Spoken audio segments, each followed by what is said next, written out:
بصوا انا هجرب في السجق في الاير فراير. تمام، انا السجق اهو رصيته كده واديته باخد زيت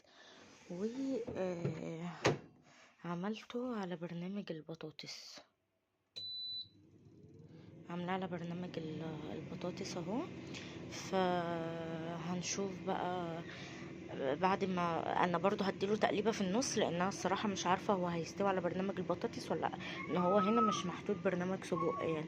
ومرضيش اعمله على برنامج الفراخ عشان ممكن يكون السجق بياخد تسويه اقل من الفراخ، فممكن يتحرق او حاجه. فانا هتابع معاه في برنامج البطاطس وهقول لكم طلع حلو ولا لا، هقول لكم رايي بكل امانه.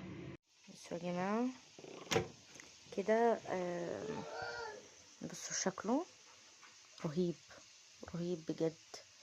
بس انا هدخله يكمل لسه شويه كمان.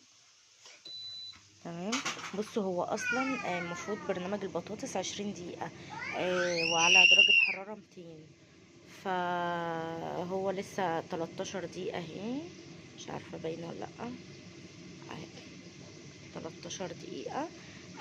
فهو طبعا مش هياخد ال20 دقيقه، ان هو ابتدى ان هو يتحمر ويستوي، بس انا هسيبه سيكه كمان. بصوا يا بنات، هي دلوقتي اهي هوريكم على 10. تمام، يعني خدت نص المدة. فتحنا عليها، بصوا بقى، لا الصراحة رهيب. هطلعه في طبق واوريكم شكله. بصوا ده شكله بقى بعد ما حطيته في الطبق. بصوا، لا الصراحة رأيي فيه بكل أمانة، يعني السجق في الاير فراير يستاهل ان انتوا تعملوه فيه. الصراحة طالع مستوي واخد لون حلو قوي، وما خدش وقت كمان، يعني معمول بالظبط على 10 دقايق.